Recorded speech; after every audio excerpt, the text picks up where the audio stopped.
मध्य प्रदेश के पूर्व मुख्यमंत्री दिग्विजय सिंह ने बीजेपी पर निशाना साधते हुए कहा है कि हमारा सनातन धर्म है।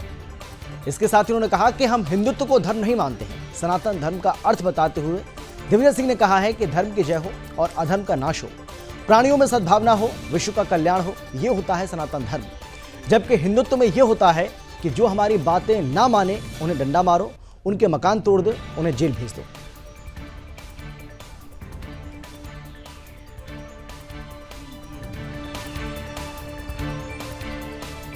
हमारा सनातन धर्म है,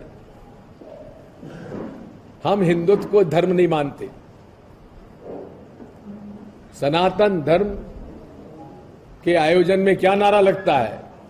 धर्म की जय, अधर्म का नाश, प्राणियों में सद्भावना और विश्व का कल्याण। ये सनातन धर्म है। हिंदुत्व में ये कि जो हमारी बात नहीं माने उसको डंडा मारो, उसका घर तोड़ दो, उससे पैसे खा जाओ। ये और क्यों आप भूल जाते हो? आपके पड़ोस में बजरंग दल के नेता श्री बलराम सिंह एसआई के लिए पाकिस्तानी एजेंसी के से पैसा लेकर जासूसी करते पकड़े गए और 20 लोग।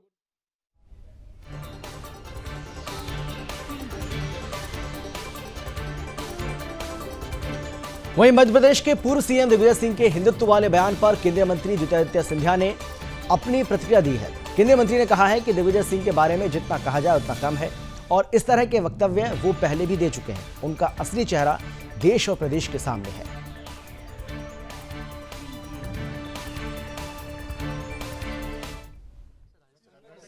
दिग्विजय सिंह जी के बारे में हम जो स्थिति आज कांग्रेस की हो चुकी है, मैंने दिल्ली के भी एक कार्यक्रम में कहा था कि किसी भी संस्था में क्षमता की पहचान, क्षमता का मान, क्षमता का सम्मान, कोई भी संस्था बनती है तो उस मानव संसाधन की क्षमता के आधार पर बनती है।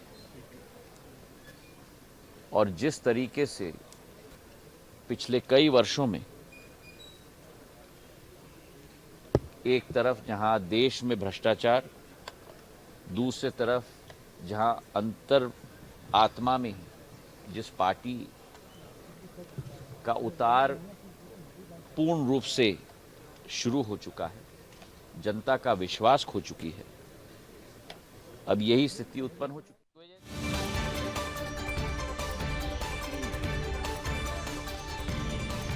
तो सवाल यही है कि दिग्विजय सिंह को हिंदुत्व से परहेज क्यों है कि हिंदुत्व को लेकर दिग्विजय सिंह का यह बड़ा बयान सामने आया, जिसमें उन्होंने कहा कि हिंदुत्व को हम धर्म नहीं मानते हैं। दिग्विजय सिंह ने कहा है कि हिंदुत्व धर्म नहीं है बल्कि सनातन धर्म है और हम सनातन को मानते हैं।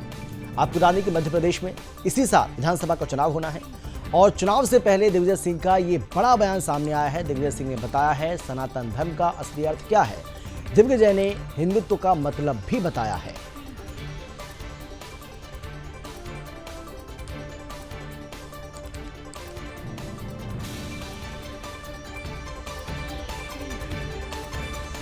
तो मध्य प्रदेश में अब सियासत बहुत ज्यादा हो रही है इस पूरे मामले को लेकर, इस बयान को लेकर। दिग्विजय सिंह ने बयान दिया और ज्योतिरादित्य सिंधिया की ओर से पलटवार किया गया। दिग्विजय सिंह ने साफ तौर पर कह दिया है कि वो सनातन को धर्म तो मानते हैं लेकिन वो हिंदुत्व को धर्म नहीं मानते हैं और इसके पीछे की जो असल वजह है वो भी उन्होंने यहाँ पर बताई है। लेकिन जो सवाल हम पूछ रहे हैं वो यही है कि दिग्विजय आखिर हिंदुत्व से परहेज क्यों कर रहे हैं। और चलिए मध्य प्रदेश की हमारी ब्यूरो चीफ वागीशा पांडे हमारे साथ जुड़ गई हैं इस खबर पर जानकारी और बातचीत के लिए।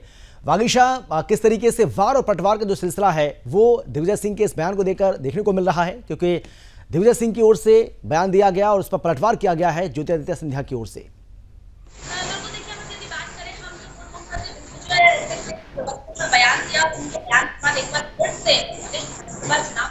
राजनीति गर्मा गई है। पूर्व मुख्यमंत्री दिग्विजय सिंह जबलपुर में दौरा कर रहे थे, सभाएं कर रहे थे, संबोधन कर रहे थे। उसी दौरान उन्होंने कहा कि हम सनातन धर्म को मानते हैं, हम हिंदुत्व धर्म को नहीं मानते। और उसके बाद इस बयान के बाद गृह मंत्री नरोत्तम मिश्रा का सुबह सुबह आज बयान सामने आया। उन्होंने कहा कि मुगलिया संस्कृति के पैरोकार बंटाधार आपके चेले कभी सनातन पर सवाल उठाते हैं, कभी भगवा पर सवाल उठाते हैं, कभी भगवा को आतंकवाद बताते हैं, कभी हिंदू पर सवाल उठाते हैं। लेकिन जिस तरह से मध्य प्रदेश में आतंकवादी के संगठन से जुड़े लोगों की धरपकड़ हो रही है, एचयूडी के सदस्य पकड़ाए जा रहे हैं, जेएमबी के सदस्य पकड़ाए गए हैं, उन पर दिग्विजय सिंह जी सवाल क्यों नहीं करते? गृह मंत्री नरोत्तम मिश्रा ने आज सुबह सुबह पलटवार किया है। वहीं बात करें तो विधायक रामेश्वर शर्मा, जो कि लगातार अपने बयानों की वजह से चर्चाओं में रहते हैं, हिंदुत्व पर बयान देते हैं, आज उन्होंने दिग्विजय सिंह को आड़े हाथों लेते हुए उनके ऊपर गुस्सा किया और कहा कि दिग्विजय सिंह खुद हिंदू नहीं है और वह हिंदुत्व की बात करते हैं। सनातन धर्म को वो कह रहे हैं कि हम मानते हैं और हिंदुत्व को नहीं मानते हैं। दिग्विजय सिंह को उन्होंने कहा कि वो खुद हिंदू नहीं है और वो हिंदुत्व की बात करते हैं। दिग्विजय सिंह ने हिंदुत्व और सनातन पर तो व्याख्या कर ली, लेकिन कभी जिहाद और इस्लाम पर दिग्विजय सिंह बात क्यों नहीं करते? और आज ही आज जब केंद्रीय मंत्री ज्योतिरादित्य सिंधिया भोपाल दौरे पर थे अमित, तब उन्होंने कहा कि दिग्विजय सिंह की वैसे ही प्रवृत्ति रही है, वो शुरुआत से ही हिंदुत्व पर सवाल उठाते हैं, तो उन पर कोई टिप्पणी करना सही नहीं है। तो इस तरह से जो दिग्विजय सिंह के बयान को लेकर है, वो लगातार राजधानी भोपाल में और पूरे ही मध्य प्रदेश में उनके बयान को लेकर राजनीति एक बार फिर से गर्मा गई। जी वागीशा, किस तरीके से इन बयानों को देखा जाए, जिस तरीके से वार पलटवार हो रहा है जो आप बता रही हैं, क्या ये माना जाए कि जो इस साल विधानसभा का चुनाव होना है उसको देखते हुए एक माहौल बनाने की कोशिश की जा रही है और अपने अपने वोट बैंक को साधने की कोशिश भी की जा रही है और उसी कड़ी में एक दूसरे पर वार और पलटवार का सिलसिला और ये बयान? कर्नाटक चुनाव हमने देखा हमें किस तरह से कर्नाटक के चुनाव में बजरंग बली को लेकर एक बार फिर से राजनीति गरमाई थी। जब कांग्रेस ने बजरंग दल बैन करने की मांग की थी, उसी के बाद भारतीय जनता पार्टी और प्रधानमंत्री नरेंद्र मोदी ने कहा था बजरंग दल को कोई बैन नहीं कर सकता। लेकिन क्या हुआ परिणाम आपने देखिए कर्नाटक में जिस तरह से कांग्रेस की जीत हुई, उसके बाद लगातार कांग्रेस ने ये कहा कि आज बजरंग बली के आशीर्वाद से हम जीते हैं और बजरंग बली ने ही भारतीय जनता पार्टी को सबक सिखाया है। लेकिन ये कहा जा रहा है कि मध्य प्रदेश विधानसभा चुनाव में हिंदुत्व सबसे बड़ा मुद्दा होगा, क्योंकि द केरला स्टोरी हम देख रहे हैं लगातार। आज भी मुख्यमंत्री अपने तमाम कैबिनेट के साथियों के साथ द केरला स्टोरी देखेंगे। धर्मांतरण जैसे मुद्दों को लेकर, लव जिहाद जैसे मुद्दों को लेकर मध्य प्रदेश सरकार अब सतर्क हो गई है और ये सबसे बड़ा ये कहा जा रहा है कि आने वाले चुनाव को लेकर धर्म हिंदुत्व एक सबसे बड़ा एजेंडा रहेगा।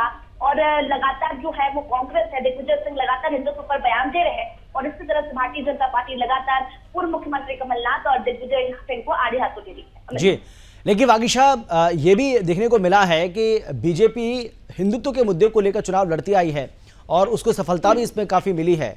अगर हिंदुत्व का इस तरीके से अपमान दिग्विजय सिंह करेंगे तो क्या आने वाले समय में कांग्रेस पार्टी को इसका नुकसान भी हो सकता है? क्या कांग्रेस पार्टी को दिग्विजय सिंह को इसका खामियाजा भुगतना पड़ सकता है?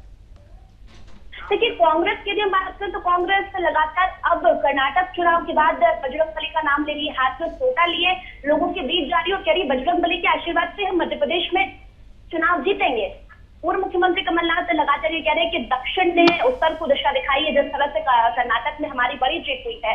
और अब क्या हो रहा है, जिस तरह से बजरंग बली का नाम लिया गया, अब जो कांग्रेस पार्टी है वो लगातार हनुमान चालीसा का पाठ कर रही है, बजरंग बली के नारे लगा रही है। हमने युवा कांग्रेस को भी देखा, युवा कांग्रेस ने जिस दिन कर्नाटक चुनाव जीते उस दिन भी बजरंग बली का हनुमान चालीसा का पाठ किया। तो कहीं ना कहीं कांग्रेस और भारतीय जनता पार्टी दोनों ही हिंदुत्व के नाम पर मध्य प्रदेश विधानसभा चुनाव में उतरी है और लगातार हिंदुत्व का सहारा लिए, धर्म का सहारा लिए, भगवान बजरंग बली का सहारा लिए मध्य प्रदेश चुनाव की तैयारी कर रही है। जी, लेकिन वागीशा, अगर क्योंकि आप ग्राउंड पर मौजूद हैं, लोगों से आप बातचीत करती हैं, हर तरह के वर्ग के जो लोग हैं वो आपसे मिलते हैं, उनसे आप बातचीत भी करती होंगी। ज़मीन पर ये तमाम जो मामले इस तरीके के सामने आते हैं, इस तरीके की जो बयानबाजी होती है, उस पर कितना असर उसको देखने को मिलता है? जो आम लोग हैं, जो आम जनता है, उस पर कैसा इम्पैक्ट पड़ता है ऐसे बयानों का? बिल्कुल, देखिए धर्म और हिंदुत्व तो मुद्दा है ही अमित, लेकिन इस बार जमीनी मुद्दे काफी है। एंटी इनकम्बेंसी बहुत देखने को मिल रही है और ऐसे कई मुद्दे हैं जो कि जनता इस बार कहीं न कहीं ये जनता के मन में क्या है वो आने वाले चुनाव के समय ही पता लगेगा कि इस बार जनता किसको चुन रही है। लेकिन कांग्रेस इस बार दावा कर रही है कि इस बार कांग्रेस की सरकार बनेगी, लेकिन भारतीय जनता पार्टी ने भी 200 के पार का नारा दिया है। जी बिल्कुल वागीशा, बिल्कुल सही कहा आपने कि अपने अपने दावे हैं, लेकिन किसके दावों में कितना दम है ये तो समय ही बताएगा। लेकिन जिस तरीके से लगातार बयानबाजी हो रही है उससे ये साफ तौर पर पता चल रहा है कि माहौल बनाने की कोशिश अब दोनों तरफ से हो रही है। लेकिन वागीशा, एक और बात हम आपसे जानना चाहेंगे कि अगर दिग्विजय सिंह ये कहते हैं कि हम सनातन धर्म को मानने वाले हैं, हम हिंदुत्व को नहीं मानते हैं, तो सनातन धर्म से हिंदुत्व को अलग कैसे किया जा सकता है? ये अपने आप में एक बहुत बड़ा सवाल है। देखिए, जिस तरह का बयान पूर्व मुख्यमंत्री दिग्विजय सिंह ने दिया, उसका मतलब ये है कि वो वोट बैंक की राजनीति है कहीं न कहीं। एक अलग वोट बैंक जो होता है उसको जीतने के लिए इस तरह के बयान जो वो है दिए जा रहे हैं। लेकिन भारतीय जनता पार्टी की यदि हम बात करें तो वो अपने हिंदुत्व पर टिकी हुई है, अपने धर्म पर टिकी हुई है। आज भी मुख्यमंत्री शिवराज सिंह चौहान ने भी पूर्व मुख्यमंत्री दिग्विजय सिंह पर निशाना साधा। गृह मंत्री नरोत्तम मिश्रा, तमाम जो मंत्रीगण है वो दिग्विजय सिंह को आड़े हाथों लेने की कोशिश कर रहे हैं और कह रहे हैं कि हिंदुत्व पर बयान दिग्विजय सिंह ने इस बार नहीं, हमेशा ही दिया है और कहीं न कहीं उनको इसका सब आने वाले चुनाव में जरूर मिलेगा। जी, ये जो बयान दिया गया दिग्विजय सिंह ने, ये किस संदर्भ में दिया था वागीशा, ये भी हम आपसे जानना चाहेंगे। और इसके साथ ही जब कल MTATS की ओर से जो बड़ी कार्रवाई की गई है, क्या उसके संदर्भ में ये सवाल किया गया था और उसके बाद वो जवाब दे रहे थे या कोई और सवाल किया गया था पत्रकार की ओर से? जिस तरह से मध्य प्रदेश में HOT की सदस्यों पर कार्रवाई हो रही है, जो आतंकवादी संगठन से जुड़े लोग हैं उनकी धरपकड़ लगातार चल रही है, लेकिन कांग्रेस पार्टी उस पर बयान देने को तैयार नहीं है।